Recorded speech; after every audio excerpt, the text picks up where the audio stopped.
So that's when Tanya met me. I just was really struggling with the idea of surviving and then possibly having a shot to make it, you know? Yeah, that's not why you were doing it. Yeah. So when the wolf howls at the moon and the cock crows at the sun, we'll be hustling to the evening. Hey, I'm Norah Jones, and today I'm playing along with the War and Treaty.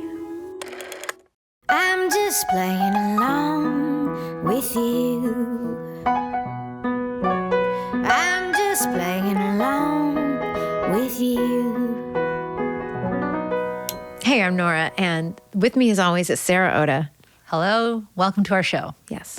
Our guests today are Grammy-nominated singer-songwriters Michael and Tanya Trotter of The War and Treaty. They are a husband and wife duo. They're blending soul, gospel, country music with their incredible voices.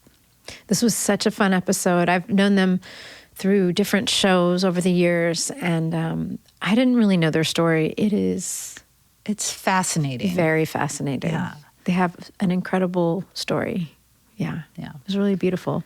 You're going to hear about how they got their start, how they started making music together, some like very inspiring stories along the way. And as always, really powerful music, especially with the three of you. It was really fun. Yeah, they're good people. Enjoy. Yay. 1, 2, 3, and...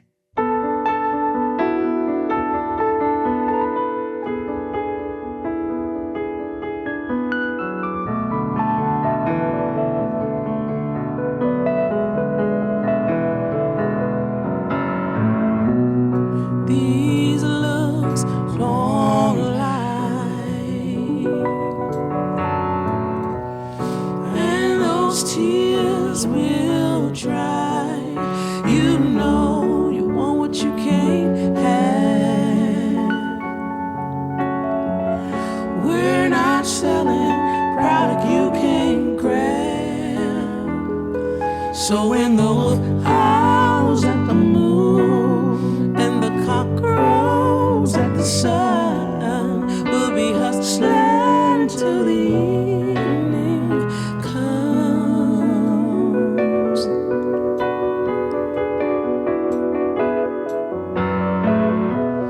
Keep a candle burning bright.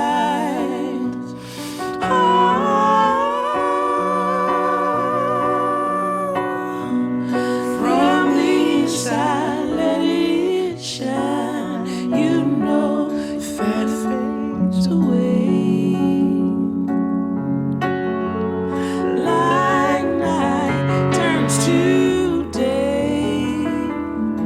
So when the wolf howls at the moon and the cock crows at the sun, we'll be hustling to the evening comes.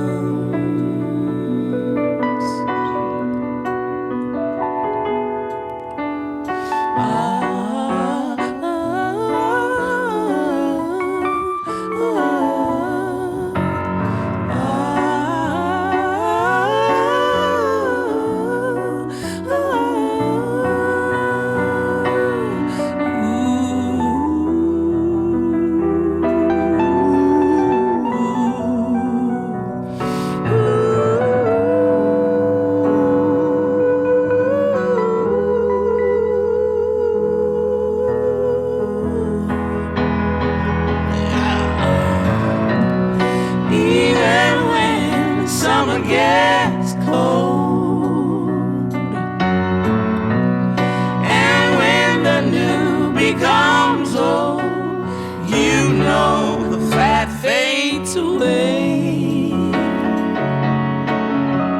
like night turns to day. So when the wolf howls at the moon and the cock crows at the sun, we'll be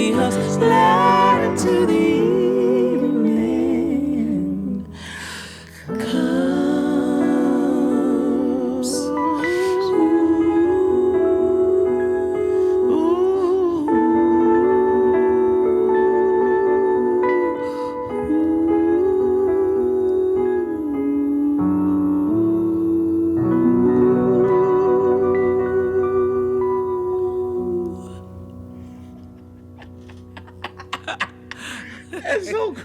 So But I went with you, so you did. Yeah. You did. As long as we go together. Yeah. As long as we fall down together, it's a good thing. That's something that is so nice about singing with someone all the time and having that partnership where you just go wherever each other goes. Oh, yeah. Right. It's like every night. We don't do the same set list. Yeah. So Michael just pulls out. Do you write a set list?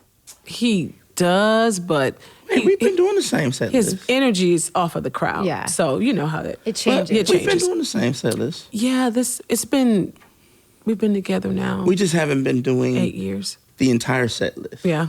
Because we get caught up. So we have this one song called Love Like Whiskey.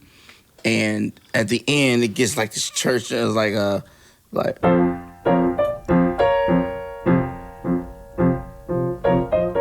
it's like real churchy. Yeah. So like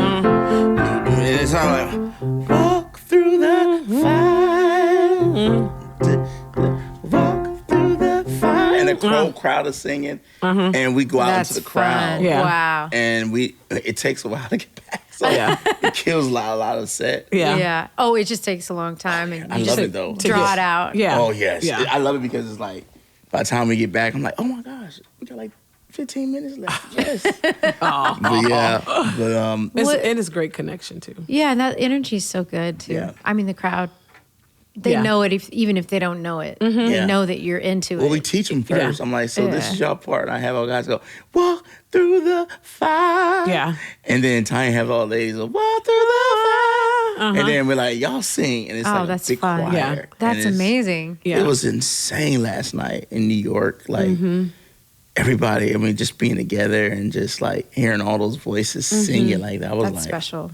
yeah. It really is, because it's that one moment you can actually connect, with the fans, instead of them just watching you the whole time. They're now a part of it, Yeah, I mean, it's always better when that happens. Yeah. Even if they're not singing, Yeah.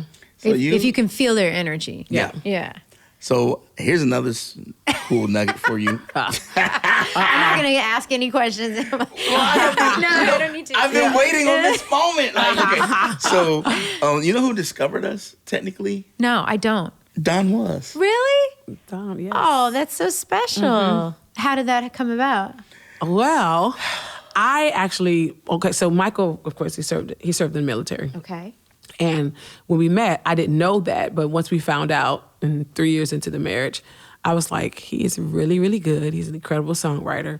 And at the time, he didn't want to sell his songs because of what he did. And I'll let him share his story in the military for the soldiers. And so we were like decided to start working together at this time. And there was a song called Hi Ho we did. And it was just Michael on the piano, myself, and the cello player. And I was like, we're going to record this record. And we went to a bunch of different places trying to get the right foot stomps. I'm not a musician, but I'm really anal about my foot That's stomps, so right? funny. It's hard to capture that. We need to get the right boards, the right hardwood floors. So we went all the different places trying to record. And so we finally got a decent recording. And I was like, I know he doesn't want this music to come out, but I'm going to send it to... So you wanted to do it, but you didn't really want to release it into the world. He didn't want to release it into the world. He was like, I don't do music for that. And I was like, in my mind, I'm like, the heck you don't. Well, it wasn't. No, it wasn't. No, that. I'll let him I explain. know. There's a there's story a deeper there. story to Okay. it. But I'm getting to the Don Juan story. Okay. And so I sent it to Andalisi, who's a radio announcer at WDET, and she's our friend as well now in Detroit. And she didn't know us from anywhere, but I tweeted it to her. Okay. And I was like, Oh, publicly. yeah, Okay. I'm like, What made you tweet her? I don't know. I mean, it was like Twitter. I don't know anything about social media. Yeah. So I'm like, what? People seem to follow Twitter. Yeah. So I sent it to her. I was like, please take a listen to the Warren Treaty. And she did. And so she ended up playing it on the radio. Oh, wow. Yeah. She ended up playing it on the radio. And Don Was just happened to be her friend. Okay. And that's how he heard the music. And she showed it to And him. she showed it to him. That's amazing. He was like, I What did want he- them for my concert of colors. Yeah. Find them now. So he brought you into a show? Yeah. Yeah. That's in so Michigan. And then cool. he was going to produce our first album. He literally, I mean, like, this was the wildest moment. We went and ate dinner with him, and he wanted me to bring all my songs. And he was To like, dinner. It was crazy because he was like, after, first we're going to go into the radio station. He's like, everybody's gone. He said, and we're going to listen to those songs. And we're going to narrow them down. Yeah. So I brought like 50 songs. 50. Yeah. And he listened to every single song sure with did. notes. He was right. He was like, all right, play the next one. That sounds like Don. Yeah. It was so, I mean, like, it was so cool. But he got super busy. So he passed us off to this, his buddy in Nashville called Buddy Miller. Oh, I know of him. Yeah, he's amazing. Oh, Yes, my I love God. Yeah. His spirit is, I know, Buddy. Buddy's Yeah. beautiful. And Buddy produced it. But Don is like the OG for us. Yeah. Like, That's so great. He's such a special human. oh, yes. Yeah. And he's done so much. Yeah. But like, just he'll give you time, even if you just want to ask him a question. Yeah. Anyone, Yeah. you know, like Yeah. he's so great. He's That's really special. I didn't know that. Yeah. Yeah. It's one of the Yeah. last of his kind, you know? Yeah. He's I so know. incredible. yeah. That's incredible. Well, I didn't, you know, I've been singing all my life. You know? Okay. I come from a very singing family. Like my mom and all her sisters sing. My granny was playing and singing, and my Really? uncle Zelbert was playing and singing and stuff. And but I wasn't taking it serious. You know, I actually wanted to be a rapper. Oh, really? Yeah, Oh, you can like, really rap too. Where did you grow up? in Cleveland, Ohio. Okay. Yeah. So, but then I made some mistakes, and I needed a bailout plan, and so I joined the Army. Wow. Little did I know I was joining during wartime. Yes. Like, I mean, we're not in the hood. You're not paying attention to the news. You're like, it's war out here. And so, first duty station, I'm going to Iraq. What year is this? It's 2004, Okay. and we're on the helicopter. This is how real it got. Actually, let me start in Kuwait. You go to Kuwait first and in process before you go to Iraq, which is stupid because then you in process in Iraq as well. But the Army's weird, but it's about a 26-hour drive Oh my God. from Kuwait to Iraq, pretty much because the Humvees can go only about 45 miles per hour, and it's sand, desert, you know. But I'm sitting in Kuwait, and the first thing I hear is something like, just like that, you know.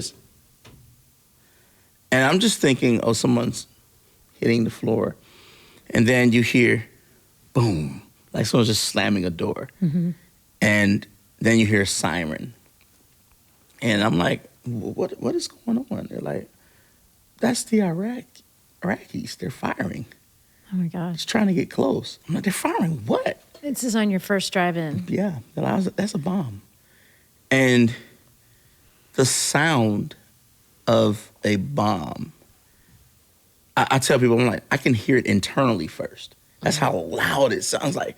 You can feel it and hear it in here. You know, and so when I got into Iraq, it was just a sad sight. It was, you know, and what made it so sad is because you could see how beautiful it once was. The architecture, I mean, the homes and everything, and the people. And but then you get into the war, and you start realizing you're definitely at war, and you start seeing guys drop one by one. And so this captain recognized my fear. It was like, yeah, he's going to be the one to get someone killed or get killed himself. We got to find something to calm him down. And in my file, my profile, it says, I love music. And in the palace we took over in Baghdad, Saddam had a upright black piano. It kind of looks like that over there. And his initials are carved in it because Saddam supposedly could play. He had pianos all over I didn't know different that. palaces in Iraq. I've never heard that. So they take me down into the basement of this palace. Norah, when I tell you, it was like we had to crawl over mortar and brick and stuff. I mean, this is a bombed out palace, Yeah. of course. I mean, I could look straight up and see the sky. Just to get to where this piano is. And my captain's like, when you can't find your way home, come down here and find your way home. I'm like, that's Whoa. a great sentiment. I don't play. What's his name? His name is Robert. Robert Sheets. And I'm like, I don't play. He's like, well, this is a good time to learn. And that's how I taught myself. That was like the first song. That's when you started playing. Yeah, I taught myself to do that. But it wasn't, I didn't really understand the piano. I could hear harmonies, I knew this was something but Rob gets killed. Wow. And it's still hard, like he was such a beautiful soul. And I write like my first real song, and I asked my Sergeant Major if I could sing it for the funeral we were going to have in the war out there. And, if you've ever been to a military funeral, it's very different. It's like we're all outside, especially in the war, because you're all outside in formation. You're standing there, and what happens is the first sergeant gives a roll call. And so it was like, Private Tanya Trotter. She's like, here. It's like, Private Norah Jones, here. And it was like, Private Michael Trotter, here, First Sergeant. It's like, Captain Robert Sheets. Captain Robert J. Sheets. And then he'll say it one more time real loud. Captain Robert Sheets. Then he'll turn to the commander and say, Captain Sheets is no longer with us. And that silence that you hear is so like loud. And so in the military, you can't show emotion, and you have to, even though you're in formation, you got to be on guard because you're still in the war and this is outside. The time for me to perform that song is right in that moment. And the soldiers, soldiers don't cry, just in there. And so I start performing the song, and the soldiers just break. Like some of the toughest guys, like. And the way I write, I put like little funny things. I'm like I was like, he was so clean, but his feet stink. I would put it in the song and so the soldiers would chuckle, and when I was done, they played the taps, and then when it was all over, the soldier would just get talking like, Trotter, I didn't know you could sing and play, man. And so my colonel, Peter Jones, who's now general, he was like, Trotter, did you write that song? And I was like, yes, sir. He said, how long did it take you? I was about 5 or 10 minutes. He was like, great. Turn in your weapon. That's your new job. You're going to go around with me to as many memorials as we can. You're going to learn about the fallen. You're going to turn around, write the song in the morning, and then turn around in the afternoon and perform it. That was my job from 2005 to 2007 in the military. I went from being an infantry kid, providing supplies on the supply route, guarding and protecting, fighting for the country, to being a military songwriter and writing strictly about the dead, the fallen, and trying to write hope so that the guys, it could raise the morale. That's what he kept saying. He was like, it's boosting the morale. Not only was that happening, but when we would come off duty and patrol, we'd all be sitting outside, behind the wall. And they were like, try to freestyle a song for us. And so Greg Kutz would grab his guitar, and I just start singing so all the time in my head.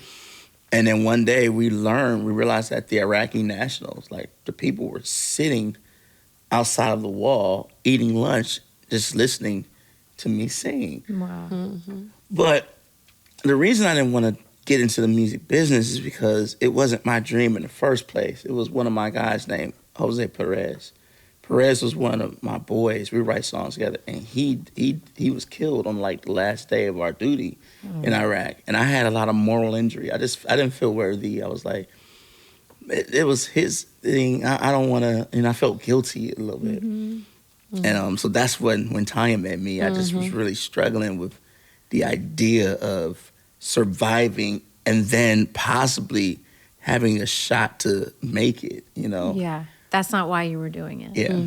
So It was complicated. Yeah, I had a lot of trouble with that. Well, I understand why now. Yeah. That is quite a story. Yeah. Yep. That's what happened to me. Wow. Well, thanks for your service. Thanks. And also, I'm sorry for your loss. Yeah, but some good things come out. Like that's where "Hey Pretty Moon" comes from. Yeah. You know, because doing duty and you know, Iraq, it doesn't have much, but because there are no trees and everything, you can see the stars and the moon is always huge and beautiful. And so that's how we wrote "Hey Pretty Moon." You know. Did you write it there? I started it there. Yeah, I just was like, "Hey, pretty moon," talking to the moon. You know, I just thought the moon was very interesting. I mean, like, because storms and stuff during the daytime, the sun hides. But in the nighttime, like, no matter what storm happens, the moon is always out. You know, so it's like, no cloud can cover the moon. It's like, it shines right through. That's true. It's like a spotlight. Yeah. So, yeah. Well, what a gift music is, right? Totally. It's the ultimate gift, isn't it? It really is. Yes. Yeah. It keeps on giving. Another example of it. A very shining one. Yeah. Well, wow. It's beautiful. Yeah. You want to play? Yeah. Hey, Pretty Moon? Let's do it. Yeah. That's a great Before I segue. start crying here. But no. Then we won't be able to sing and start crying.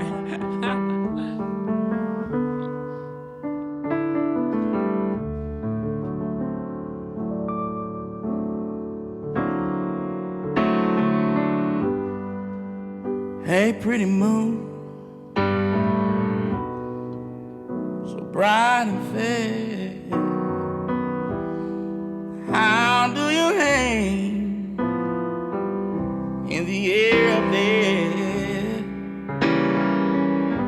Looks like you hang free from all care.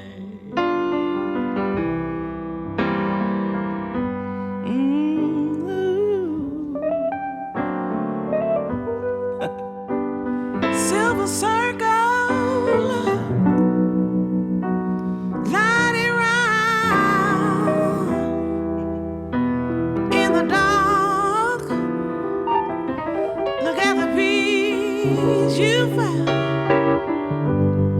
Looks like you're hanging free from all cares. Oh yeah. Why do you shine while the darkest hour burns under your loneliness?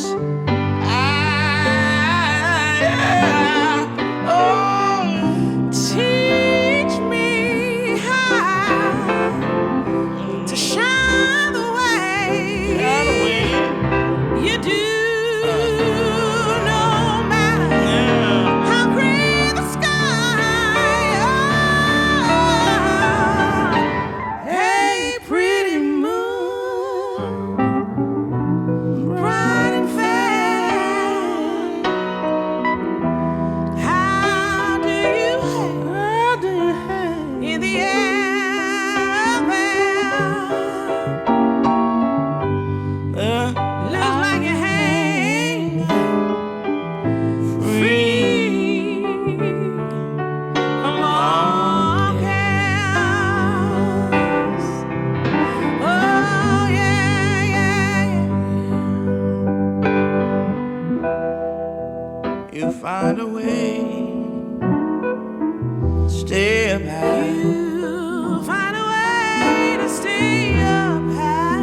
All of the stars fall while all the stars fall by your side. Even the sun,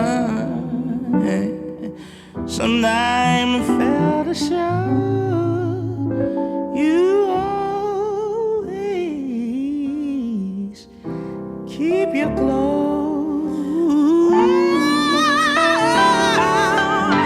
Hey, pretty moon, bright and fair, how do you hang in the air up there?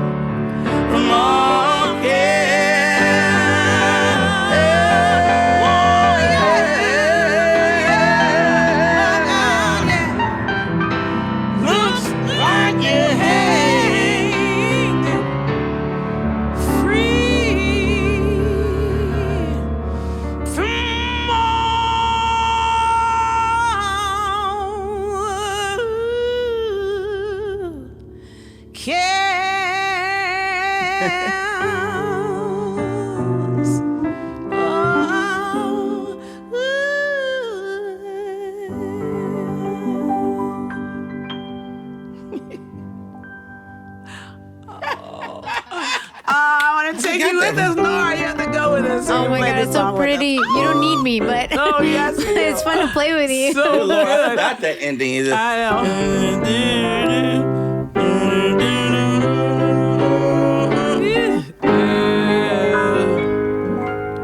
Because we do it so differently Yeah. live, but We do. You do. gosh, Norah, you sound so amazing on the world. Oh, thanks. That's why we're Do going you- to take her with us. What do you guys play live? Do you have a keyboard live? Yeah, Yeah. yeah. The Yamaha montage. Okay. Yeah. Yeah. Do you change the sounds or you just stay on piano?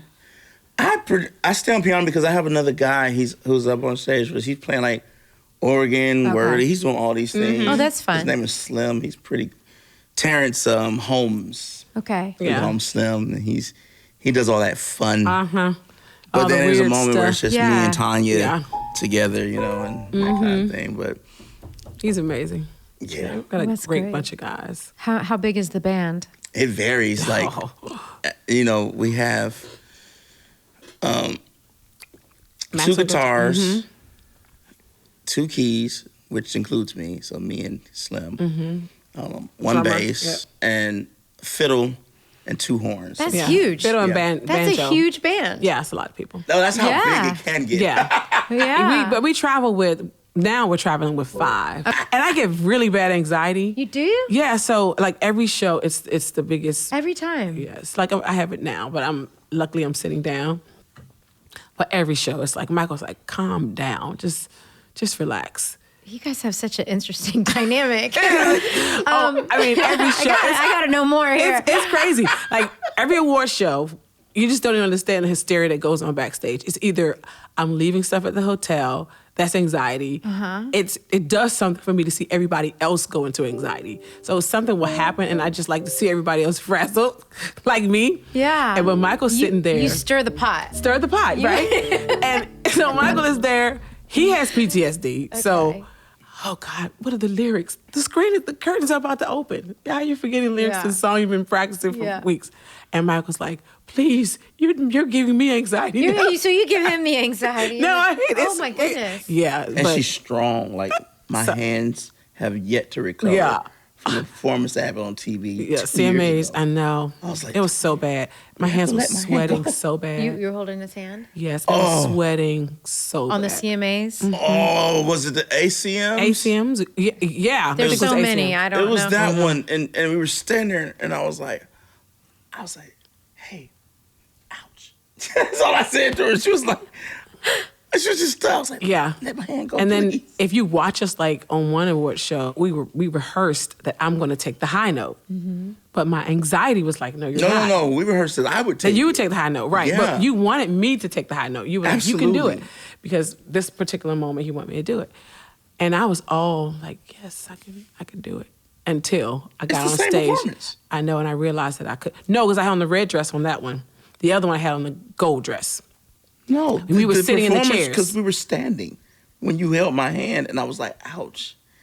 And we were standing in the center of the stage, and I had on that black suit with the flames. That's one. Yeah. The Okay. other one was. The point is, this Yeah, the point happens a is- lot. It happens. happens- Oh, yeah. Really? Yeah. And I have yet really you're bad- the one who wanted to get into this business. Yes. And I always have had anxiety. Really? So I think a lot of it, when I was younger, it would like choke me where I couldn't sing. Well, I was like, I'm hoarse. It's not your horse. Yeah. It's all psychological.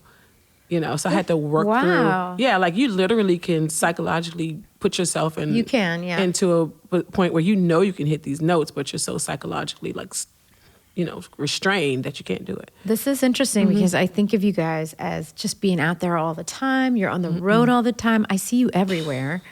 And this Every is so performance. easy, everything. Isn't that wild? Every performance, it's an anxiety thing. Wow. Yeah. Yeah. So where did you grow up? In Washington, D.C. And did you grow up singing? Mm-hmm. Yeah. I grew up, I was very shy though. My music teachers say that I started singing when I saw my brother really tear up a Baptist church one Sunday morning. I was like, how is he doing this? I'm like, I could do that. I was like, not realizing that I couldn't. I'm like, whatever he's doing to make these people feel like that, I want to do it. Because I was more so like a feeler when I was little. So I would see people sad and want to, make them happy, or animals and bring them home all the time. I was that kid. And so I saw him one Sunday morning just like rip up a church. And I went home and I was like, Mom, this is what I want to do for the rest of my life. That's amazing. How old were you? That was a lot. I was like 7.5, 8 years old. Aww. And my brother was like, that's not what you want to do for the rest of your life. He was like, if you want to do this for the rest of your life, then you're going to have to learn how to sing like this. So he bought me a Whitney Houston record and learned how to sing like this. And it was Dreamgirls with Jennifer Holliday. Okay. And so those were the voices that he was like, if you can halfway get there, then maybe you can do this as a career. I'm like, this is like a lot. That's a lot. But a good starting point. But a great, I would say. For Pretty great, yeah. So I started, we had the little vinyl, the big vinyl, what do you call stereos back in the day, old vintage ones. Yeah. And I would put the records on vinyl and go downstairs and yell at the top of my lungs. Oh my gosh. And then my mom was like, that's not singing. It's not singing. She was a classical singer. So really? Mm-hmm. Oh, okay. So that's a whole other thing. That's a whole, and I ended up going to college on a classical music scholarship. Singing opera? Mm-hmm. Wow. Yeah. Now I want to hear it. That's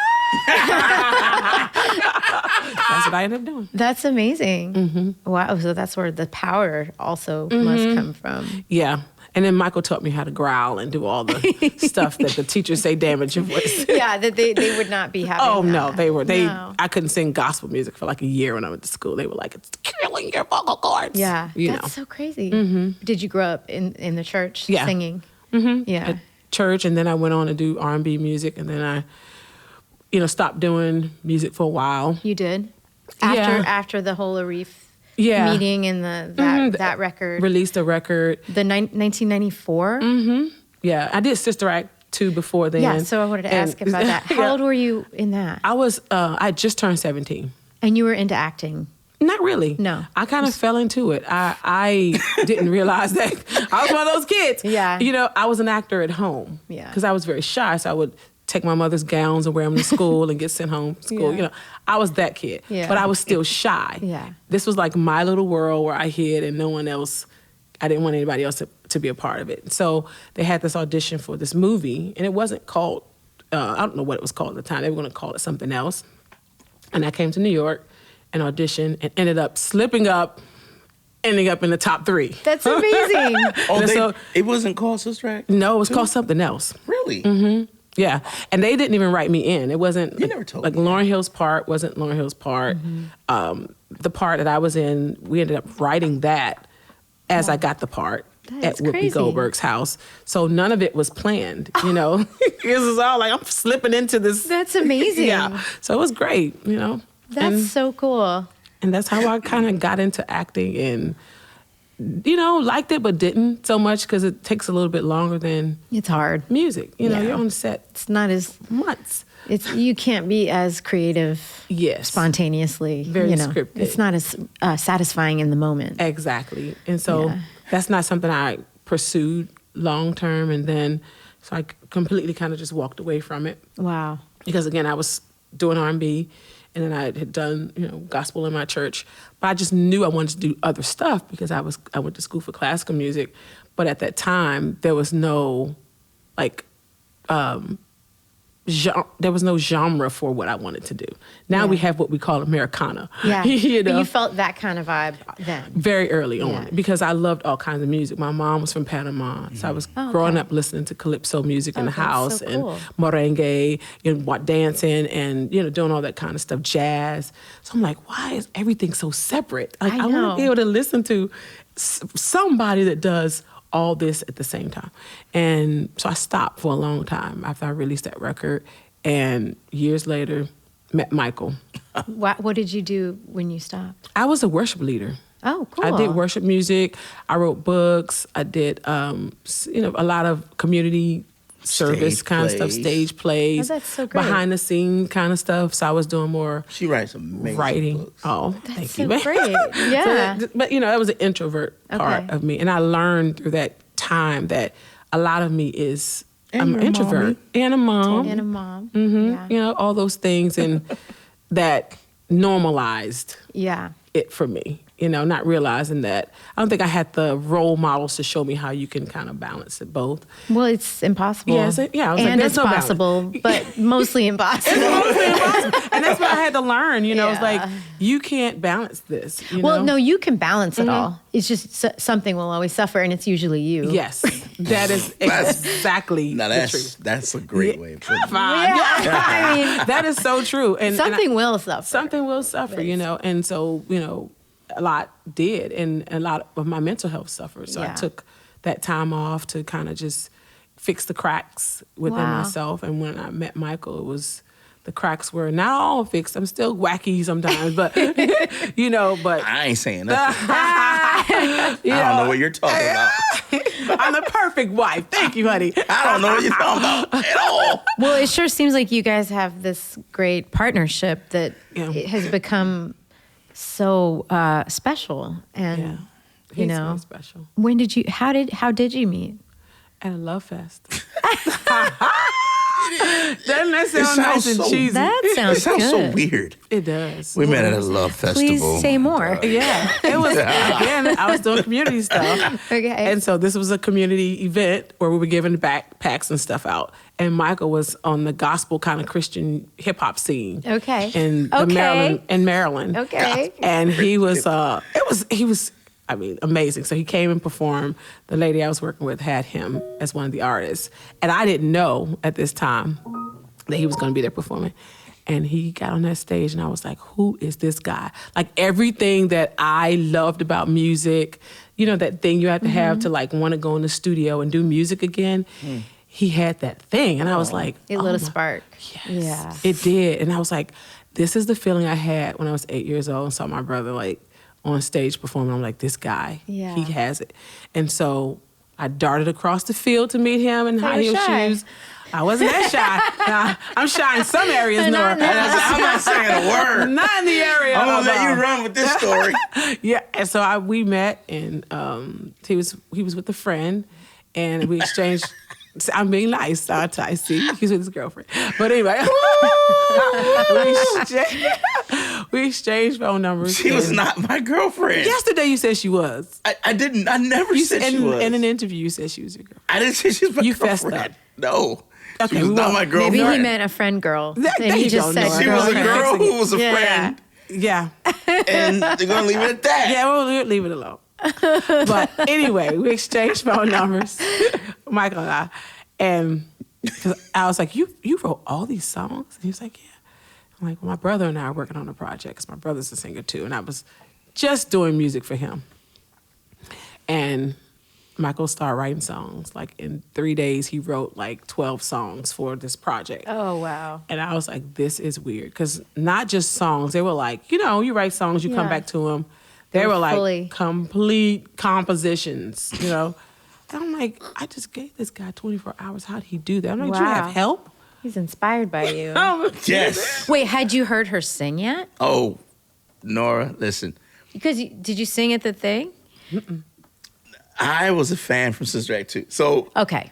I was 9 when that movie came out. Oh, gotcha. And I told, when she came on the screen, I told my parents, I said, oh, that's my wife.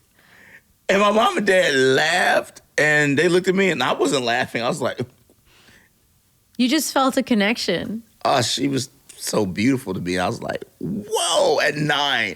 That's amazing. So when we finally met, I woke my parents up at 3 a.m. And my dad was like, what do you want? I was like, Dad, let me in the house. I got to tell you something. He's like, boy, it's 3 a.m. My mother's in the back room. Who is it? Is it Mikey? Let him in. She's like, I'm mama's boy.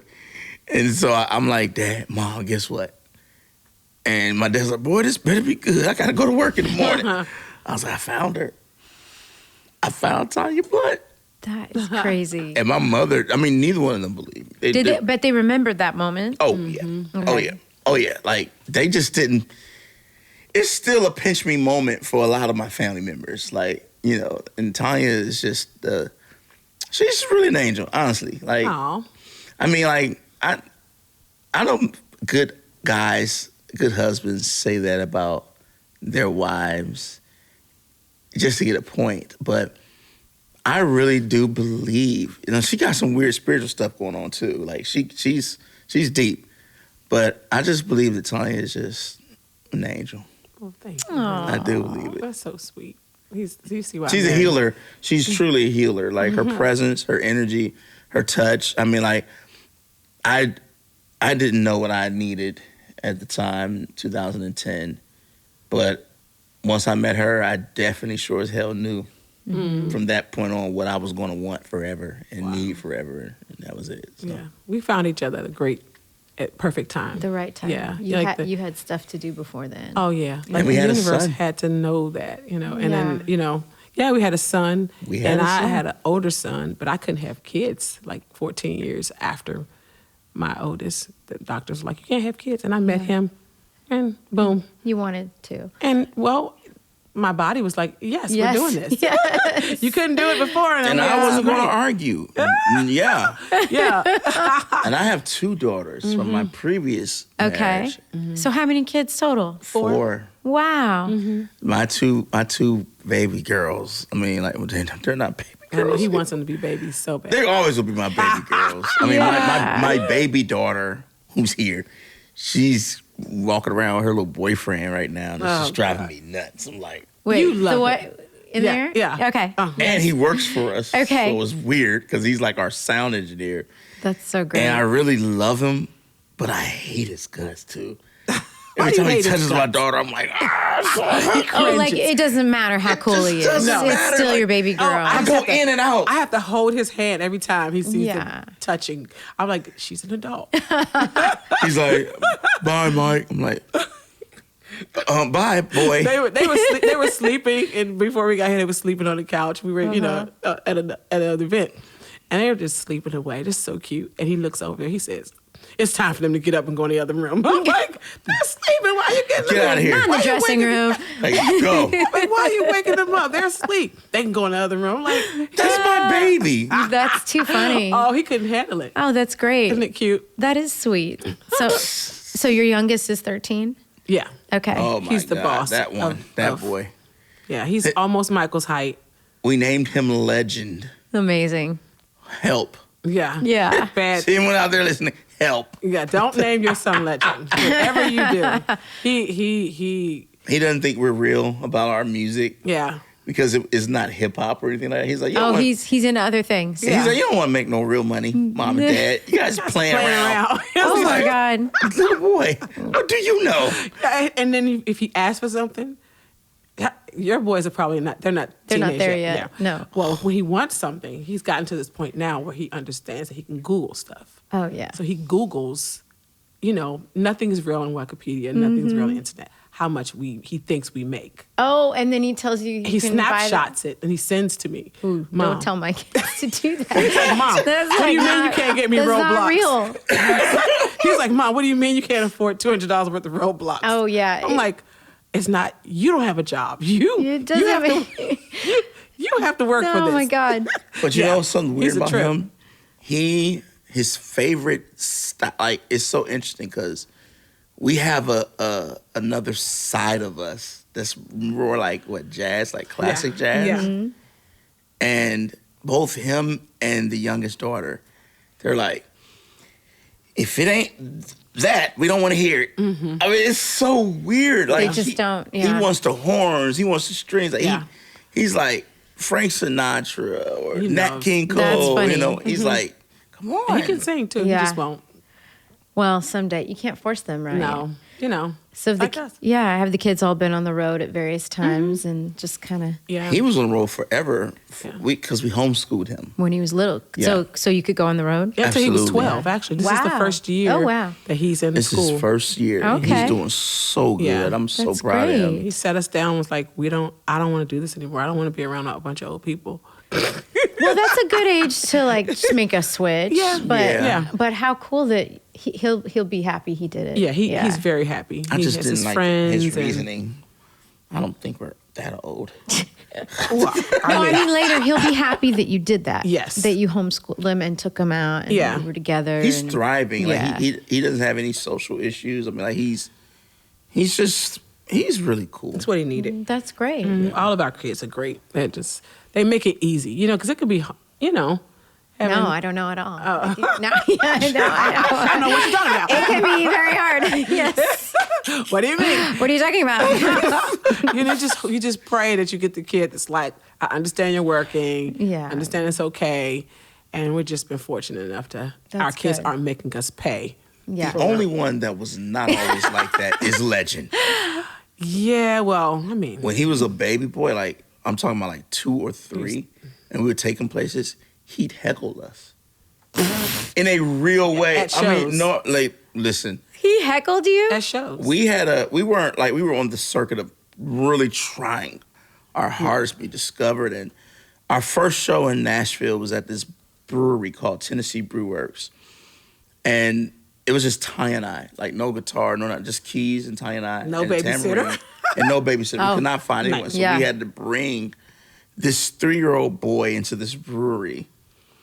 And they let us do it because I was like, he's going to sit right here where we could see him. Like on the side of the stage, kind of? No, he just sat in front. In front of you. He sat in front of us at a table. That's amazing. And I put his toys, we set him up. I was like, Yeah. son, I thought I did the right thing. I was like, you have to be a good boy, okay? We'll get you a milkshake after.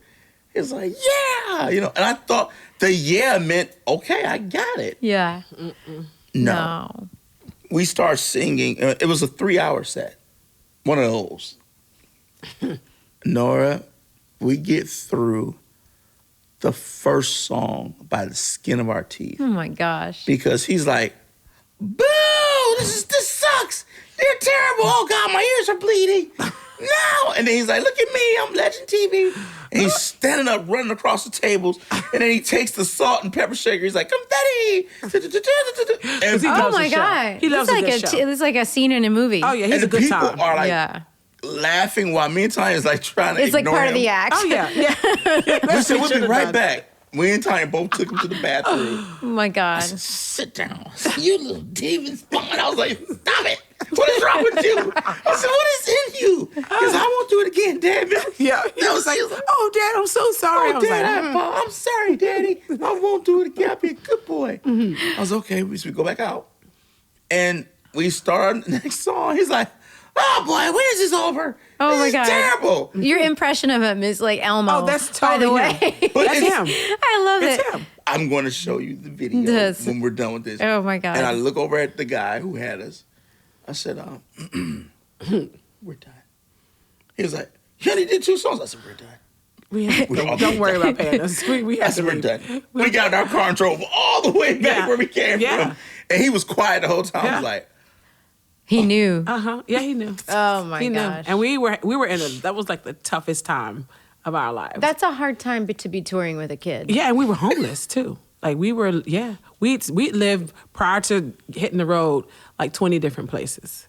Okay. Yeah, And and we ended up stumbling into Maryland at a service, and a guy was like, "I see you guys have this." At this time, he was like 4, maybe. Legend was 4, and That's this was prior- Chattanooga. Chattanooga. Yeah. Tennessee. I know what you're talking about. Yeah, that's Chattanooga.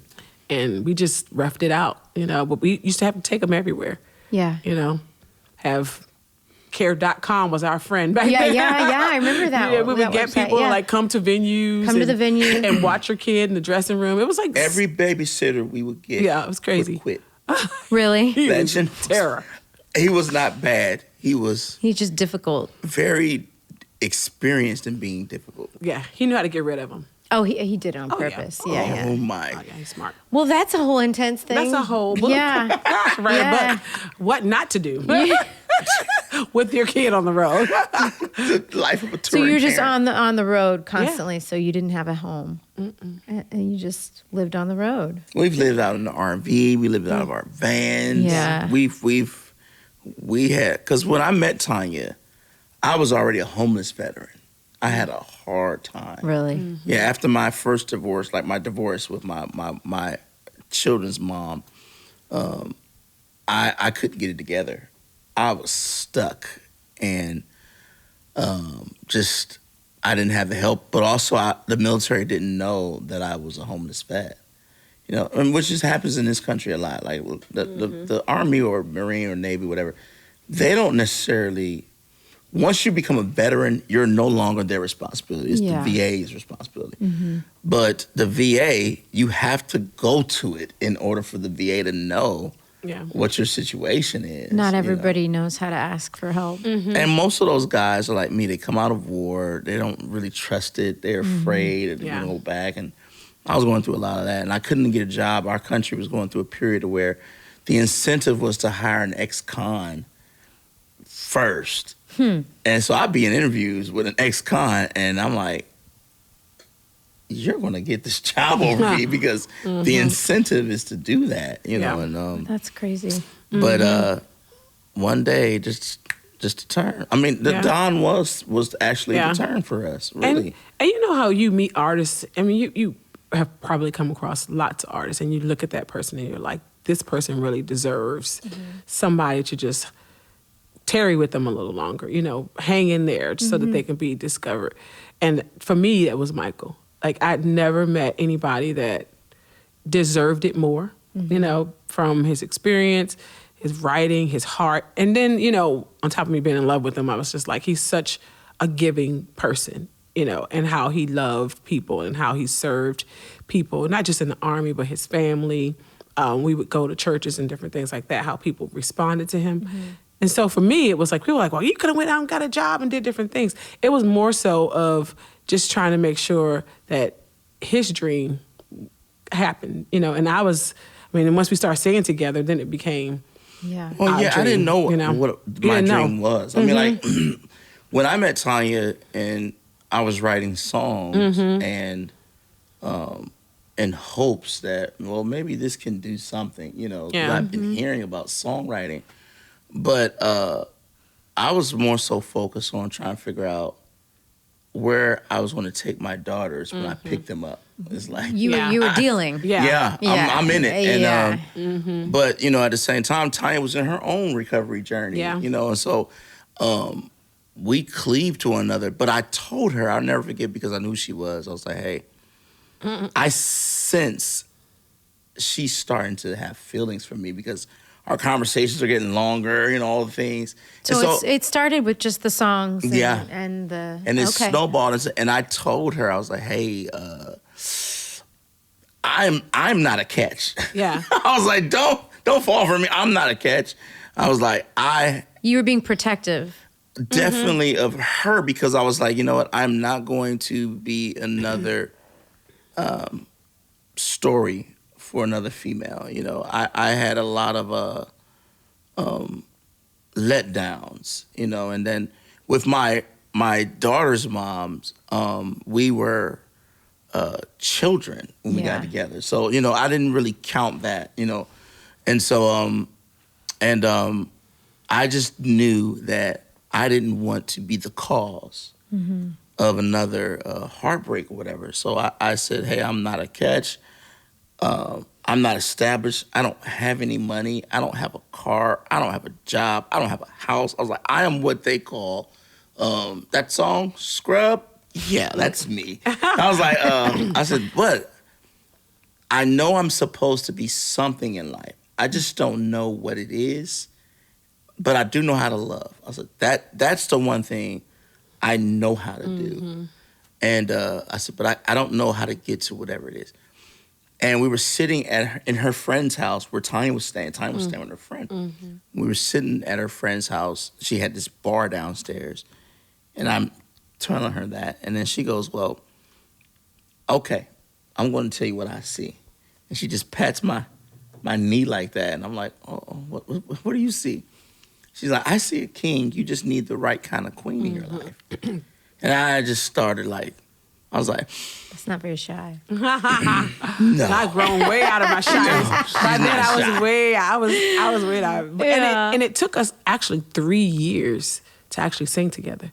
So we got married and didn't sing together for 3 years.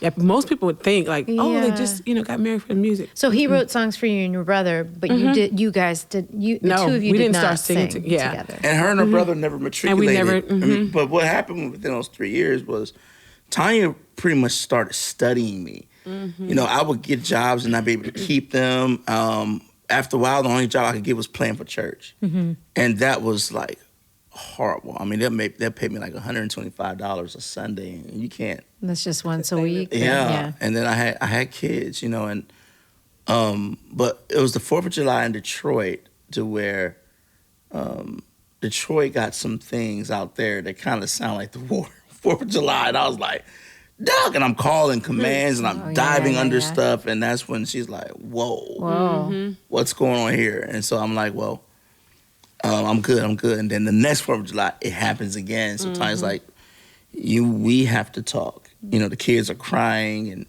everyone's scared and doesn't really know what it is. And I'm like, I'm a war veteran. You didn't know this. No. He never shared You it. never shared this with her. With no one, because when I came home, so I served under President Bush. Yeah.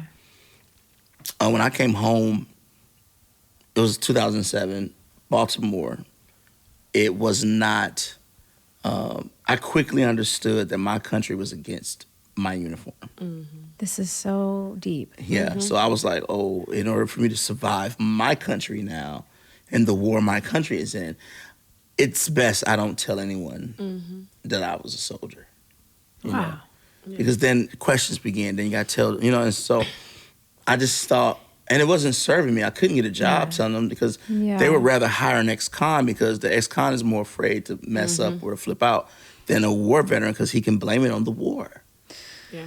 Okay, I'm getting this. This is really, really incredible. But Tanya found, within the 3 years, Tanya, after I told her, she was You'd like, been married about 3 years. Yeah, we're married for 3 years by this time. Yeah. After I tell her, she then goes into like the study on the VA and the process. And so she contacts our senator and tells our senator about me and what was going on. And our senator was like, well, we'll look into it. And when they looked into my military file and they contacted the VA, and the VA was like, he's actually highly decorated. It's not like he was a problem or anything like that. And so this is so crazy. We got a letter from the center like, hey, they're working on his claim. But until then, here's a check for $5,000 just to hold over because they're working some things up. When they got done, the military owed me back pay for injuries. They medically retired me from the military and gave me pension. But you hadn't been collecting. All that time. And so now everything changed. And so what happens is now the military is paying me monthly. Even now. My stipend and everything. And it helped us get on our feet and chase that dream. Yeah. And still have a place to come home to. I mean, things just... This is so wild. And that's her. This is incredible. I mean, your story is incredible. Both of you. And then together. And then... Yeah.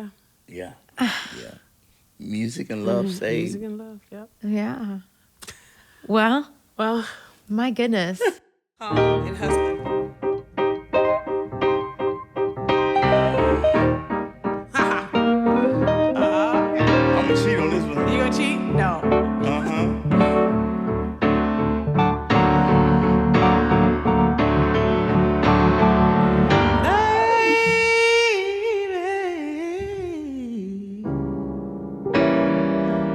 Why you have to go and fall for me?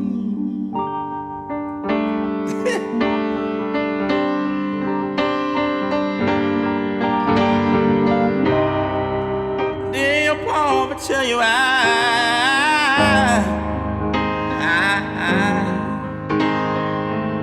was up to no good.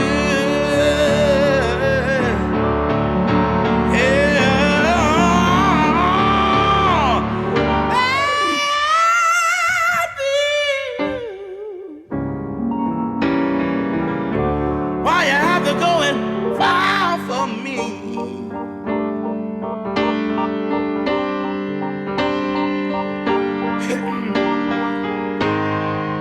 I'm not the one. No, I'm just Mr. Fun. Yeah,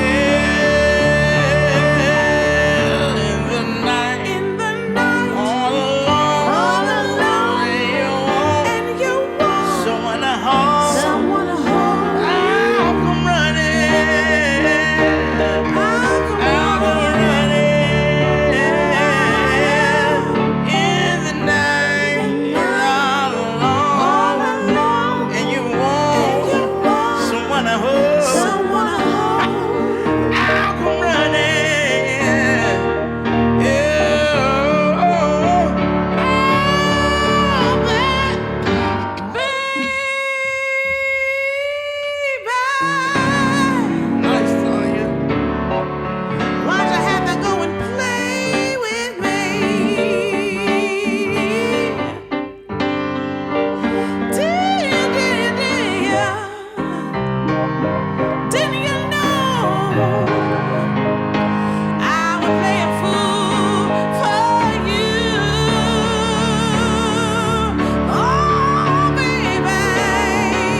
Oh God, Yeah. that You one. guys have power. Oh God, you. Oh, man. Queen. I was like, in the night. That's great. Yeah. I try to get in there. Oh, I love it. I love it. I love it. It was big and it just came down. It was so cool. Damn. Yeah, I love it.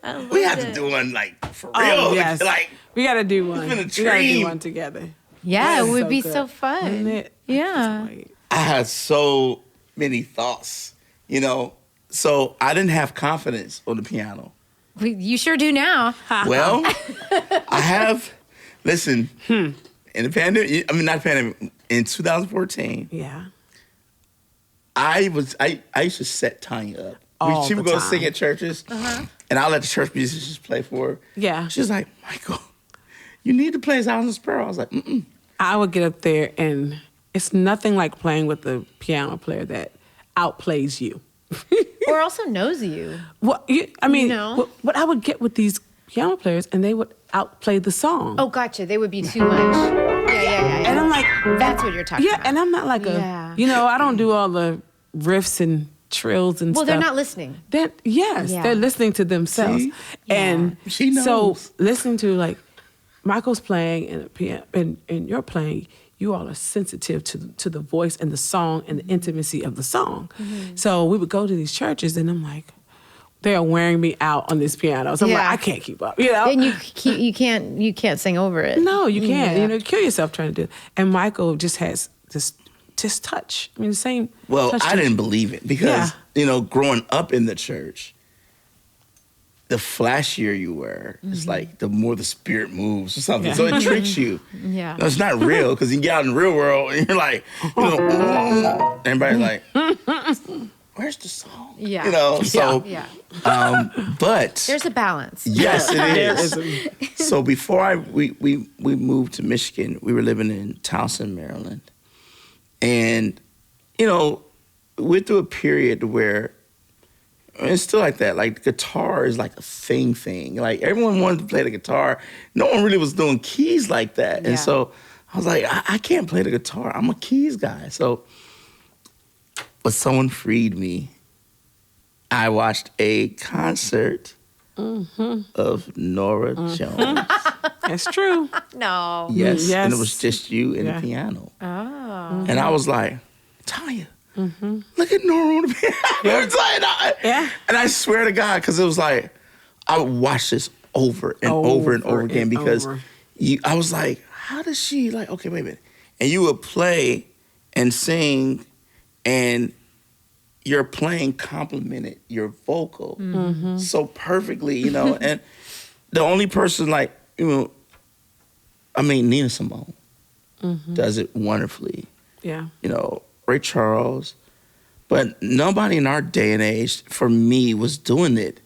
And then I saw that concert, and then it caused me going deep dive, and I saw you with another configuration where I want to say it was the Blade brother, Brian Blade. Mm-hmm. Yeah. Brian Blade, and there was an upright bassist, and I was like, oh my God, like, listen to this sound, and then I saw you in all these different configurations. And so it gave me the confidence I needed to be able to just trust me and trust, where I want to jump out at, because you can sing like, you get Amazing Grace, how sweet the sound and save a wretch like me. I once was lost, but now I'm found. Yeah. Was blind, but now I see. 'Twas blind, but now I see. Yeah. I created that off of you. No. Yeah. She knows Yeah. it. Like, You're the pacing. Like, you are this generation's one of the best vocal pacers I've ever heard in my And life. You guys are so And sweet. you make the music wait for you. I mean, I think a lot of artists are afraid of the silence, Space is the the place. spaces and places, Yeah. and what you do is you allow the music to get into you, and then you're like, here I come. I'm coming. It's a few artists. Alison Krauss does it. Yeah, she does. She lets it, you know, and she just, let me touch you. And she'll just, I mean, like, I saw her the first time, maybe, when was that time? Opry 100 was... That was 3-4 weeks ago. March 19th. I will never, ever forget this moment. At Grand Ole Opry, she's on the stage, and it's her and her configuration. And she's got her, you know, her fiddle, and she's just singing. And I knew she was staring at me while she's singing, but then this person thinks she's staring at me, and then the person way over there thinks, I'm like, how in the world is this happening? And we all were like, and she never went here. She just stayed right here. Our entire band was trying to get here to see you. They all think you're singing to them. All the guys, I'm like, she's not singing to you guys. You know it's not just You about have the that gift. singing, though. I'm going to tell you this. Nat King Cole, this happens to Nat King Cole a lot. Everybody talks about his voice. But unless you understand this and this, like his vocabulary on the keys, like straighten up and fly right. Package deal. Yeah. It's beautiful though, Yeah. like when it's done the right way, and Yeah. you know. So I wanted to tell you that, you know, I wanted to say at Ohana, we saw you at Ohana Yeah. that time. Yeah. Was that the first time we met? I think so, yeah. No, was No. it? Oh, we met at John Prine's Songwriter Induction Yes. Hall of Fame. We've seen We've known you her all sing of our her. lives. Well, now I see you at everything. Grateful Dead tribute. Yeah. We're both there. We're Oh both my there. What are we God. doing here? That tribute was so, I mean, like, That was fun. oh man. And then John Prine, I never forget that, you know, you come in the dressing room. So that wasn't our first time. No. Was it? No. Yeah. Well, that's really sweet of you to say. I appreciate it. I think that being yourself is the most important thing. So you playing for yourself is only going to be the thing that you are the most. Yeah. Wow. Does that make sense? That makes Completely. absolute sense. Collaborating is great, but like you guys have a thing. So don't leave her hanging next time you go to church. Oh, I Thank quit you. so fast. Look, I have Norah now. I don't need you. Nora's going to meet me at the church. Yeah. Tanya said, Oh, what that are you would be my doing? dream. She said, get up there. I was Yeah. like, No. Oh, he that's was so funny. scared. And we used to play, we had so many keyboard nightmares that I'm surprised that he still plays. Well, piano on the road is hard. So Oh. keyboards, it can be uninspiring too. yeah. well, we had a Casio starting out. Okay. Yeah, I used to put batteries in the Casio. Oh my God, you didn't have a plug. No, we were too poor. We didn't have, You we just didn't had have a plug. tiny little Casio? I would take him out on the streets in Richmond Oh and put him on the street like he was busking. Aw. And he would play his little Casio keyboard. Our first Amazing. tour, we were playing in this Oh, club goodness, in those Columbus were the called days. George's. And we're doing great. It's just me, Tanya, and the cello player. And I'm holding it down. I was worried. I was You like, were so worried. how am I going to hold? You know, a guitar player can hold down an entire show with the rhythm and everything. I'm like, Yeah, it's tricky with piano. I'm like, But how are we look gonna- at you. You got good at rhythm. Yeah. oh my goodness. You're good at it now. Nora, I was drenched. The club was so hot. We're in a 3-piece suit in a bar. Wait a minute. We're playing this song. It's like, like Yeah. one of those boppy. I'm Yeah. like, oh, people were clapping. Nora, I went to go hit this chord here, and every key on the piano played at once. Oh no. I was like, I knew it would be. I was like, I was like, what is happening? she thought it was just like, calm down. I Oh was like, no. and then the cello player, he's like, he's real classically trained. He's like, hey man, I ain't come out here to mess up, man. Come on. I was like, it's not me, bro. And I was like, His sweat and it kept doing drained. all these. It was so like, much water in Oh that my keyboard God. that we had to stop. Once again, I gotta look at the guy. I was like, Well, that's why it was stuck, because it got too Because it much got so water much on water it. in it. I told the He guy, I was like, sweating hey, so hey bad. man, we're done. No, man. Yeah, it was terrible. He was in a He's like, you guys 3-piece only did suit. 4 songs. I was like, we're done, bro. Yeah, we're 2 songs in and You the got a keyboard is keyboard soaked. back there? He was like, hey, this ain't no music shop. We ain't got no keyboard. I was like, this keyboard's done. Yeah. Oh. Oh, that's the worst. So many stories. I'm sure. It's so crazy. This journey has been wild. It's wild. I loved hearing about it. I love it. I could listen to your stories forever. You have to live through us the trauma. Let's just hang out some more. That'd be great. Let's do that. I've been pretty lucky. I only had one keyboard snafu, and it was on live TV. But I don't know if anybody noticed it. But I was playing. It was Willie Nelson and Paul Simon, and they were trading songs. So it was maybe the Country Music Awards or something. I think I saw this. Yeah, and Paul Simon did Crazy. Yes. And then Willie did Still Crazy after all these years, and he asked me to play play the Wurlitzer under him. And everything's backstage, and they hook it up, and then it's like a 45-second part, and I'm doing it, and the pedal sticks, and so everything is sustained and runs together, and I can't do anything about it. That is a whole nother. Okay, so let me ask you this as a piano player, because I have to know, because I lived and died by the pedal for a long time. Yeah. Right? Because I didn't understand how to connect. Yeah. Okay. So it was going. Yeah. But I have to have in a keyboard. I have to have the sustain pedal plugged in because it gives So I tell my guys all the time, hey man, make sure the pedal is in.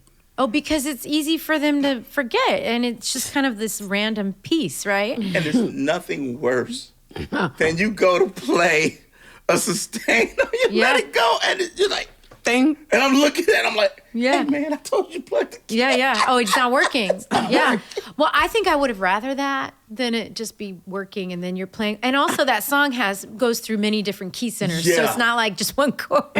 Or the polarity switched on you. Yeah. Like, have you ever had that happen? No. Where you hold it down and it doesn't sustain, and then you lift it up and it sustains. Oh, it's reversed. Yeah. That is a real mind. I was like, what's going on? Circus of the mind. And they're like, man, let the note go, bro. I was like, that's so me. funny. It's not you. Technology is tricky. Electronics. But we can make it through. Yes. Y'all do. I know you do it. Well, thanks so much for joining me. Oh, thank you. Oh, my love word. you guys. No, we love you. And so special. Thanks for sharing all your stories. They're really, really Thank you for beautiful. listening to us. Thank you. Oh, wacky. I've been I'm so happy, and I'm so glad we got a chance to tell you how we feel about you. Oh, I appreciate it. Thank you so much. What was it? Tank said something to us one time, Terriana.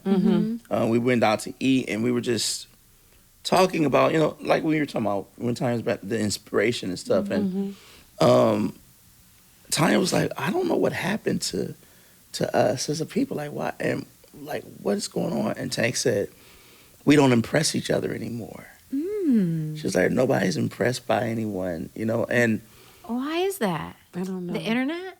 Probably. Well, I tell you what, I am forever impressed by you. Thank you for the last 20 Oh man, 5 years? I'm impressed by you as well. I really am, and I'm so grateful that when you did what you did with the music, you stuck to it and you've been consistent with it and given so many people, like you said, just be yourself.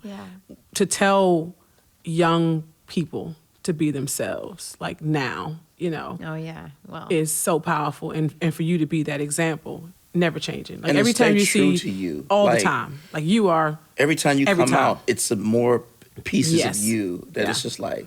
Yeah. I'm like, did you see that? Did you see that? Just watching you unfold and become this beautiful my woman. God, I'm gonna cry. I mean, You you guys, just no, seriously, you just became like you were a woman at, what were you, like 20, 21? I was a woman So child. Woman child. But you were like, I was like, who is this woman? I thought I was so grown up. You were. But I was not. But you made so many of us want to grow up. Like listening to these songs and this music. Baby. It was like, this is how 21 and 22 is supposed to look. You were like, I'm a grown woman. Well, I had old lady music taste. Well, that's the thing. We talk about this all the time. Like, we will never, like, I wish I could have been in the club sitting down watching Ella Fitzgerald sing, Mac the Knife, or like, can you imagine being in the room when Billie Holiday first sang Strange Fruit? Like, I'm like, how privileged were they? I mean, YouTube is the closest we can get, because we aren't creating artists like that anymore. I mean, Samara's doing a wonderful job, but like there's something about being able to be in the presence of that. And for me, and Tanya, your Ohana set, I'll never forget that. Like me and my guys and Tanya, we were just sitting there and, it's outside. And I was like, I wonder what set, what Norah's going to do because it's outside. And These I people said she's going to do. I said she's going to do Norah. They're skunk drunk, and I'm like, I'm very interested to see this because beautiful. It was light out still. It was so beautiful. but it was so the mood. Like you came out and Brian was on there and you had an upright bass. I forget which. Oh, that was Chris Thomas. Okay. Yeah. And you played, and we all were just like, well, this is what I mean by the presence. Yeah. We get to experience one of our legends do her thing, Yeah. and She's our legend. like I hate that I Wow. never got a chance to see Ray Charles. Or Yeah. I never got a chance to see Nina. So did you get a chance to see them? I never saw Nina, and I kicked myself because when I moved to New York, she played every year Wow. at Carnegie Hall. And Wow. I just, I didn't maybe have the money, or I thought, I'll see her next year, and I never did. Yeah. But I saw Ray play in high school, Oh, wow. Oh, and it was great, but it was very, Yeah. short and medley. yeah. I mean, it was great, Yeah. but You wanted more. I don't know. I think I wanted more, or maybe my mom wanted more, and I'm just remembering it that way. yeah. I don't know. Yeah. But she saw him play when she was in high school in a high school gymnasium. Oh, wow. In the 60s. That's well, amazing. that's the Ray. Yeah. I know. I was Yeah. like, that's what she's expecting. Yeah, Maybe. that's I what don't she know. What was your first concert ever? My first concert ever was MC Hammer Oh, yeah. You got to see the hammer? Where? in Alaska at a stadium. Oh, he had so many people on that stage. Yeah, So it good. was crazy. Wait, honey, yours was What was Whitney yours? Houston. That's amazing. that was your first. I thought Sarah was your first. No, Sarah Vaughan. I saw. Well, you you're saw right. Sarah Vaughan? When I was 13 at Oh, Blues that's Alley. amazing. Yeah, at Blues Alley, and my friend took us there, and I was all dressed up. They had to dress me up to make me look older. So Oh, so you I can get in. So you could get in. And I was like, oh my That God. is incredible. Yeah. Was that amazing? It was. She Oscar Peterson was What? on keys. Stop it. What? Yeah. No. No way. You didn't Sarah tell Vaughan- me this. Yeah, well, we went because my friend was a piano player, and he was like obsessed. He was like, "This guy's playing. You got to see him." This guy. Yeah, like I This- didn't know. this I'm like some guy. 13. That's and then he was like, incredible. "Do you know who's playing tonight?" I'm like, "No," because I was listening to jazz stuff at school. My my teacher was like a band teacher, so he was like, "These are the voices you need to listen to and mimic." She was she's incredible. She's fun to mimic too. She really is. She really will stretch you up and down Oh yes, and all around. and she was down here. Yeah, and then she really. go up here, and then send in the clouds. Yeah. you know. And she's probably older and lower. Oh, she was and older, lower. and this richness. She was older. She had on this long kind of kimono Caftan? kind of caftan. Yes, she Like, wore that's the what she's wearing. caftan. It was like a brown with like the shiny stuff on it. Oh, man. And It you were was 13. amazing. I was 13 That is incredible.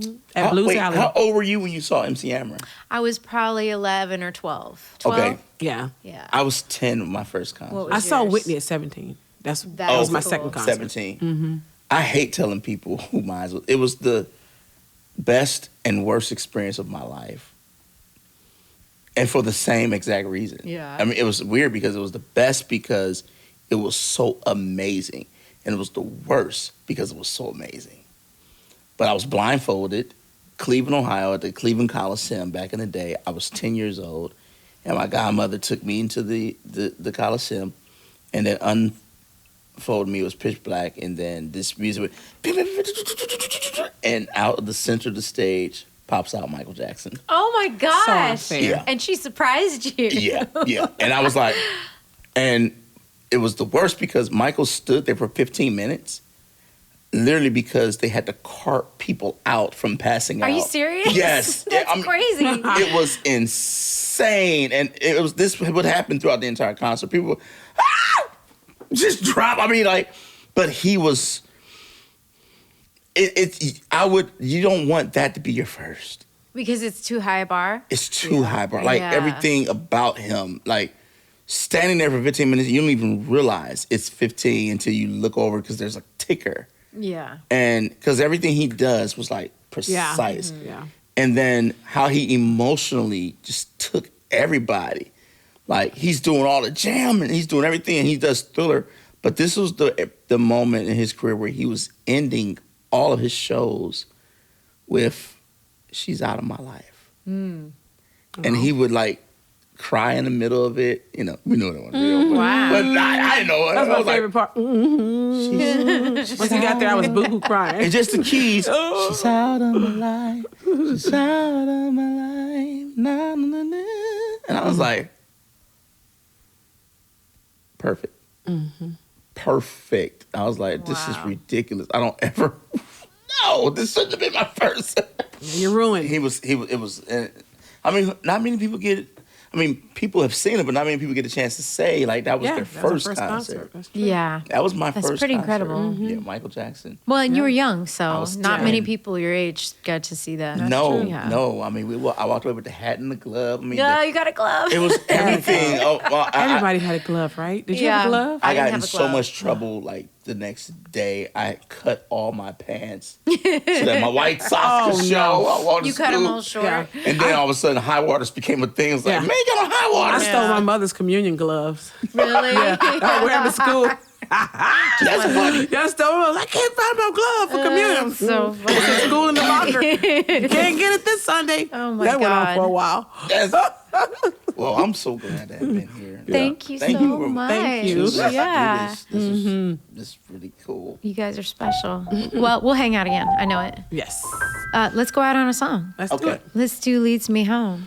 Let's do it.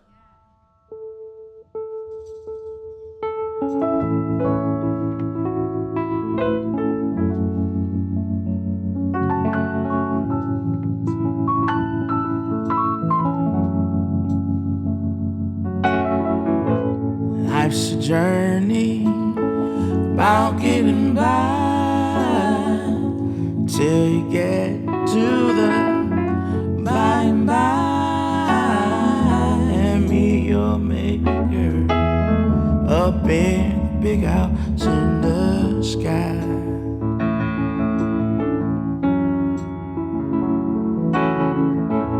As you travel to and fro, sometimes you get lost trying to go back to a familiar place where you were straight away from.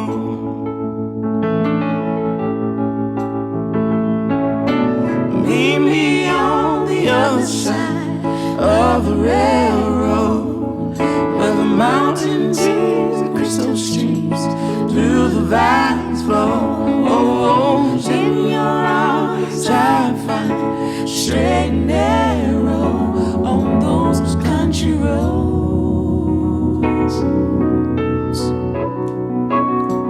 You will always be the one that leads me home.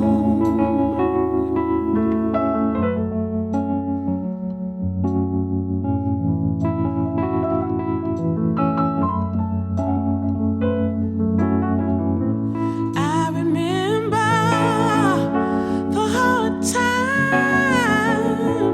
when you found me. I had lost my mind, forgot where I was going. Better yet, where I came from. Oh, meet me on the other side of the railroad, where the mountain beats and crystal streams through the valleys flow. In your arms I find the straight and narrow on those country roads.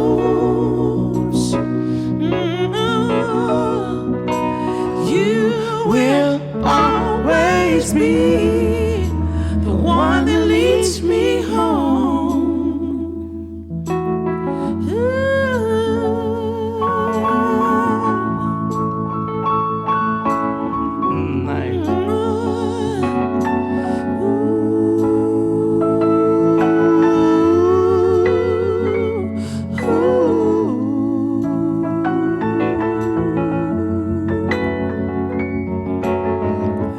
Ooh.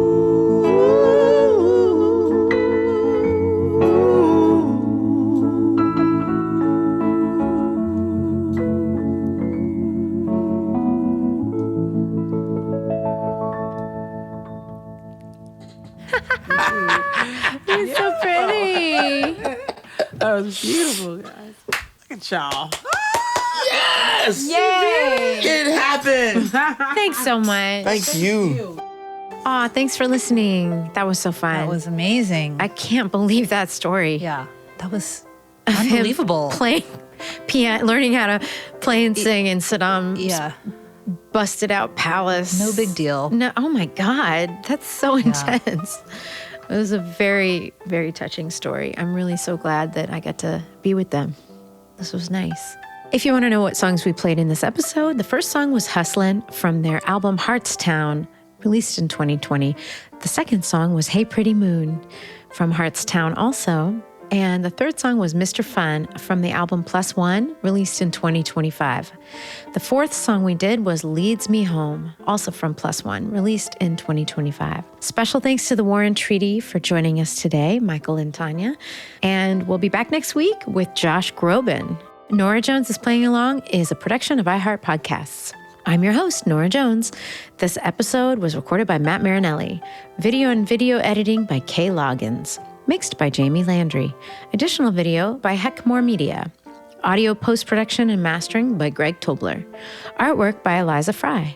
Photography by Shervin Linez. Produced by Norah Jones and Sarah Oda. Hey, that's us. Yay. Executive producers Aaron Wong Kaufman and Jordan Runtag. Marketing lead Queen Aneki. Thanks again. See you next week. Bye-bye. Smell you later.